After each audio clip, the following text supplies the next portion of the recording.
Good morning all of you. आज हम second unit से ही स्टेशनाइजेशन के बारे में बात करते हैं। क्या स्टेशनाइजेशन क्या है?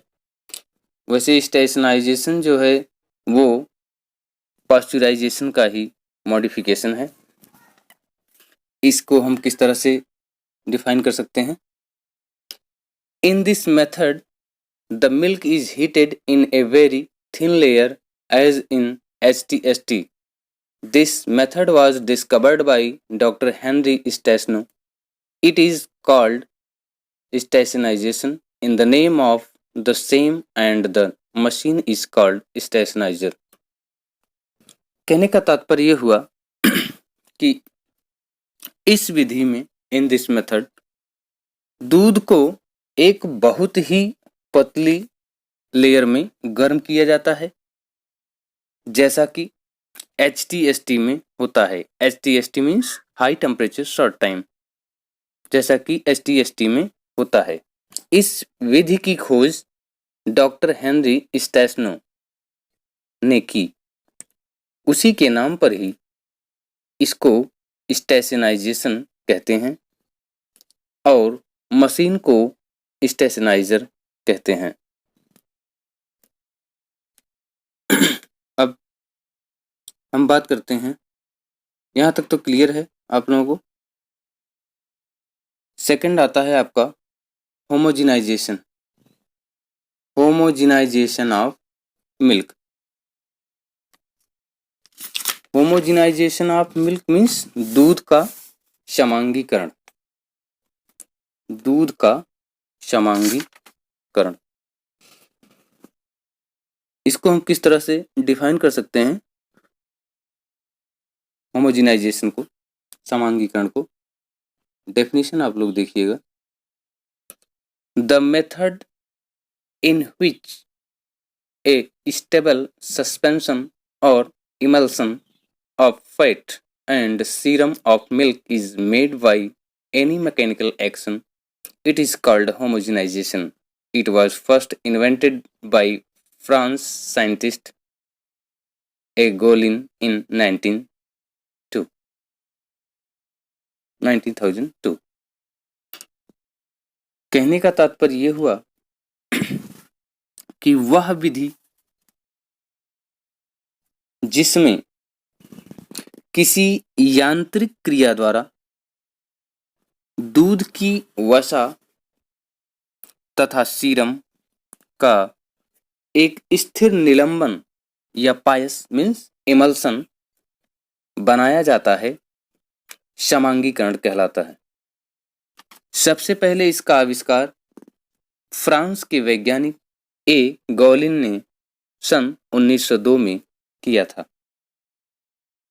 इसका क्या ऑब्जेक्ट था? होमोजेनाइजेशन का क्या उद्देश्य था? ऑब्जेक्ट आप लोग देखिएगा। The purpose of homogeneous is that the first globules present in the milk be broken into small particles so that their distribution should be uniform in whole milk, so that a stable emulsion is formed and no layer of cream can be formed on the milk and fat cannot be separated.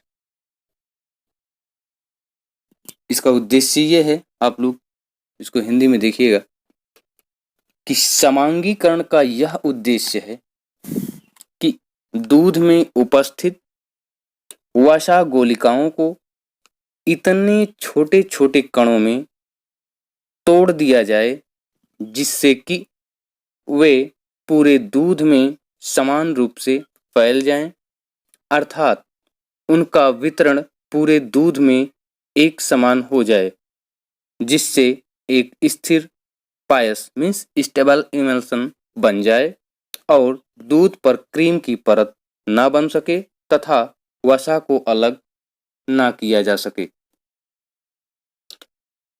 Means जो fat globules होते हैं उनको जब छोटे छोटे टुकड़ों में तोड़ दिया जाता है तो क्या होता है कि वो पूरे दूध में जो है समान मात्रा में जो है स्प्रेड हो जाते हैं, बिखर जाते हैं, और जिससे क्या होता है कि क्रीम की परत नहीं बनने पाती है तथा वसा को भी अलग नहीं किया जा सकता है। इसका यही उद्देश्य है। अब आप लोग देखिए प्रॉफिट ऑफ होमोजिनाइजेशन, समांगीकरण के लाभ। समांगीकरण के क्या क्या लाभ हैं? तो लाभ में हम इसमें पहला पॉइंट है आपका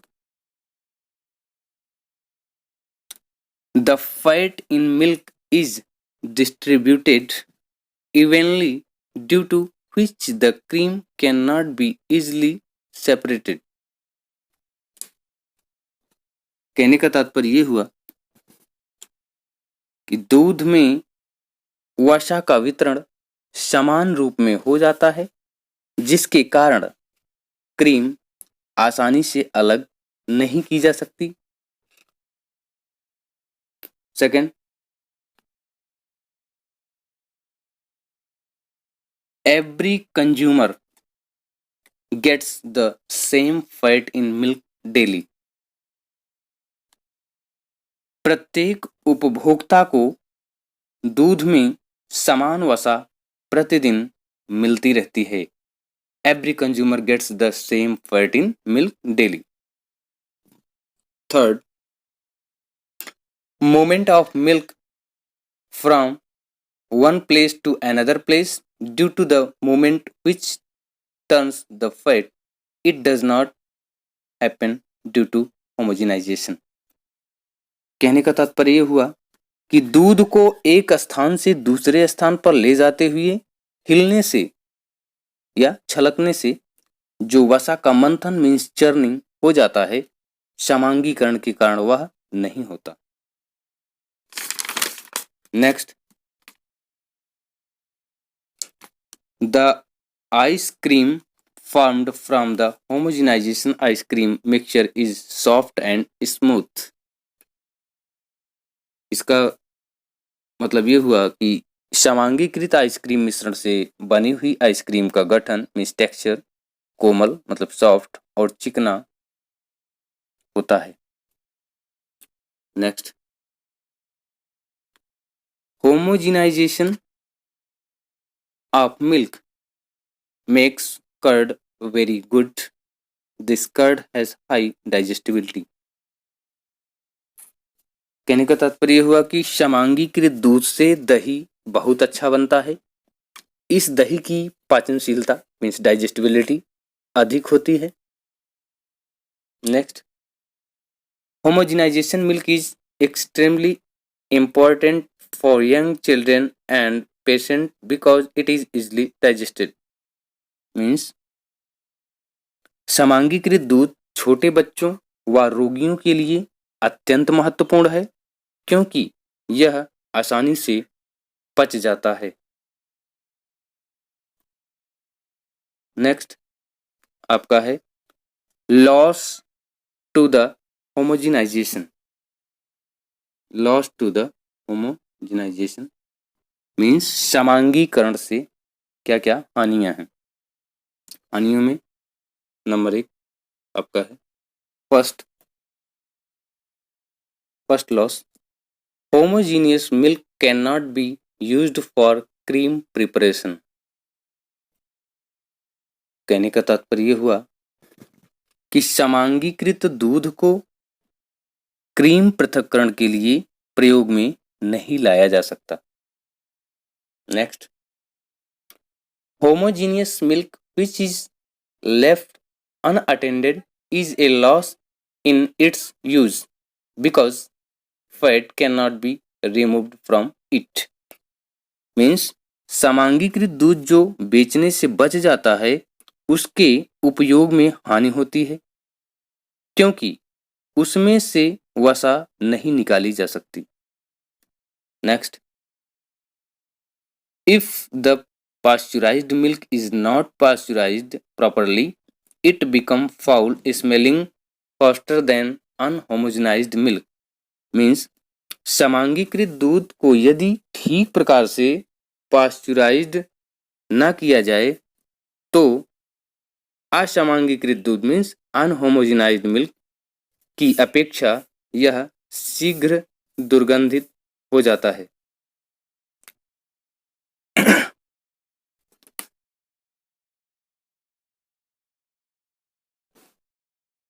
इसमें आपको हम समांगीकरण का जो फिगर है, first stage homogeniser and second stage homogeniser का है, वो हम आपको फिगर जो है नोट्स में जो है प्रोवाइड करने की कोशिश करेंगे। अगला है आपका स्टेरिलाइजेशन। स्टेरिलाइजेशन स्टेरिलाइजेशन मीन्स होता है निर्जर्मीकरण। निर्जर्मीकरण डेफिनेशन आपको निर्जर्मीकरण से हम किस तरह से दे सकते हैं निर्जर्मीकरण का। Sterilisation means bacterial abortion in which milk and milk substances are heated to a high temperature so that all the bacteria and enzymes present in them are destroyed and these substances can be kept for long time। Means जो आपका sterilisation है वो जो है इसको हम किस तरह से परिभाषित कर सकते हैं वो हम आपको हिंदी में बता रहे हैं कि निर्जर्मीकरण अर्थात जीवाणु हनन, चाहे निर्जर्मीकरण आप कह लीजिए या जीवाणु हनन कह लीजिए।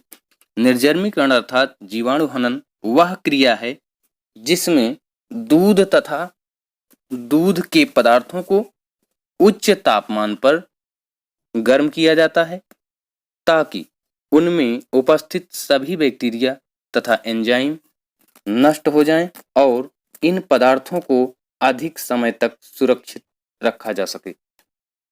इसका क्या ऑब्जेक्ट है स्टेरिलाइजेशन का, क्यों हम करते हैं इसको स्टेरिलाइज? उद्देश्य object sterilisation is the aim of keeping milk safe from bacteria for a long time. Means दूध को बैक्टीरिया रहित करके अधिक समय तक सुरक्षित रखना ही निर्जर्मीकरण का उद्देश्य है।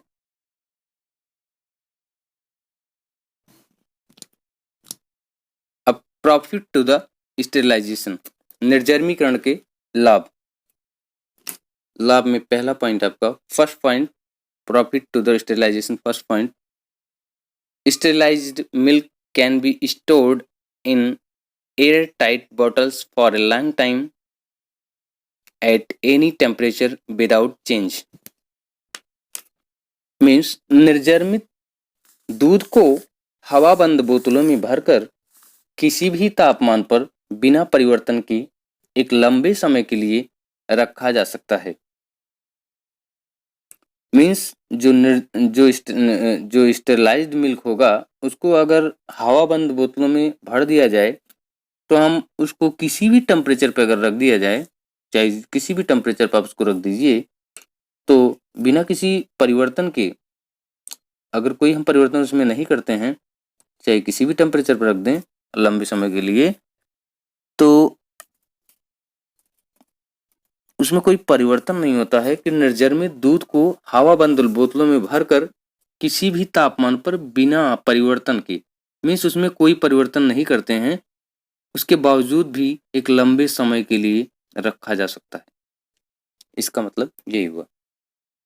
सेकंड आपका है this milk can be sent for consumption to the places where milk is not available and there are no pasteurization facilities। Means इस दूध को उपभोग के लिए उन स्थानों तक भेजा जा सकता है जहां दूध उपलब्ध नहीं होता तथा पास्चुरीकरण की कोई सुविधाएं नहीं होती हैं। मीन्स जो आपका स्टेरिलाइज्ड मिल्क होता है उसको उस जगह पे हम भेज सकते हैं जहां पे उपभोग के लिए दूध कम होता है, उपलब्ध कम होता है, मात्रा में कम होता है, तो वहाँ पे कोई सुविधाएं नहीं होती हैं, तो उस जगह पे हम इस दूध को भेज सकते हैं ताकि दूध जो है ये काफ़ी समय तक चलता है, ये खराब नहीं होता, इसलिए हम वहाँ पे उसको प्रोवाइड करवा सकते हैं। नेक्स्ट थर्ड आपका है there is no need to send this milk from one place to another and an insulated tank or cooled. इस दूध को एक जगह से दूसरी जगह भेजने के लिए रोधी टैंक में या ठंडा करके भेजने की जरूरत नहीं पड़ती। नेक्स्ट आपका है fourth, consumption of this milk does not spread any diseases in humans because all kinds of bacteria are destroyed. Means इस दूध के सेवन से मनुष्य में कोई बीमारी नहीं फैलती है क्योंकि सभी प्रकार की बैक्टीरिया नष्ट हो जाते हैं। Next, the curd in milk reduces the starch so that young children can digest it easily. Means दूध में दही का खिंचाव कम हो जाता है जिससे छोटे बच्चे उसको आसानी से पचा सकते हैं। नेक्स्ट है आपका loss to the sterilization. Means निर्जर्मीकरण की हानियां क्या क्या हैं। इसमें कुछ लाभ भी हैं तो कुछ उसके हानि भी होते हैं। तो हानियों में पहला पॉइंट आपका है, first point, loss to the sterilisation. The nutritive value of milk decreases. Means दूध का पोषक मान कम हो जाता है। Second, the biological value of the protein decreases. Protein का जैविक मान कम हो जाता है। Next, the soluble calcium of milk becomes in the insoluble stage. दूध का घुलनशील कैल्शियम, सॉल्युबल कैल्शियम, अघुलनशील अवस्था में हो जाता है इनसॉल्युबल स्टेज में। Next, vitamin C 50% and vitamin B1 30% are destroyed. Means vitamin C 50% तथा विटामिन B1 30% तक नष्ट हो जाते हैं।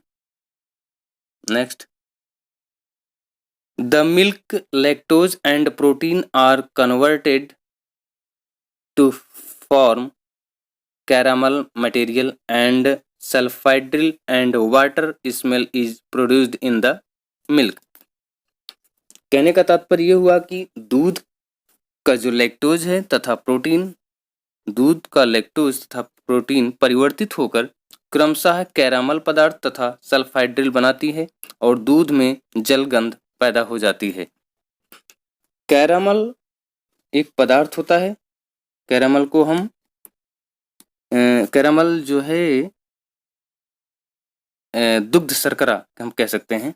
कैरामल को इस तरह से हम परिभाषित कर सकते हैं, caramel is a chewy sweet food made from sugar, butter and milk. Caramel is a medium to dark orange confectionery product made by heating a variety of sugars. The process of caramelization consists of heating sugar slowly to around 170 degrees Celsius or 340 degree Fahrenheit. Means कहने का तात्पर्य यह हुआ कि जो आपका caramel पदार्थ होता है उसको हम कैरामल पदार्थ जो है वो डार्क ऑरेंज कलर का होता है। उसको जो है कन्फेक्शनरी मीन्स होता है हलवाई की दुकान, वो मीन्स जो मीठा बनाते हैं उनकी दुकान पे ये बनाया जाता है कैरामल पदार्थ, प्रोडक्ट मेड बाय हीटिंग। उसको गर्म करके बनाते हैं धीरे धीरे करके। तो जो आपका शुगर होता है, वैरायटी ऑफ शुगर्स मीन्स जो होता है जो चीनी की आप वैरायटी कह सकते हैं। The process of caramelization consist of heating sugar, मतलब जो चीनी को आप गर्म करते हैं उसको धीरे धीरे गर्म करते हैं अराउंड 170 डिग्री सेल्सियस पर जो है उसको धीरे धीरे गर्म करते हैं। तो इस तरह से हम उसको कैरामल पदार्थ बनाते हैं। वो एक बीच में आ गया था थोड़ा सा कैरामल, इसलिए हमने सोचा इसे हम बता ही दें। और आपका कैरामल पदार्थ हो गया। और सल्फाइडिल जो है आपको पंकज सर पढ़ा ही चुके होंगे, सल्फाइडिल के बारे में आप सभी को पता है।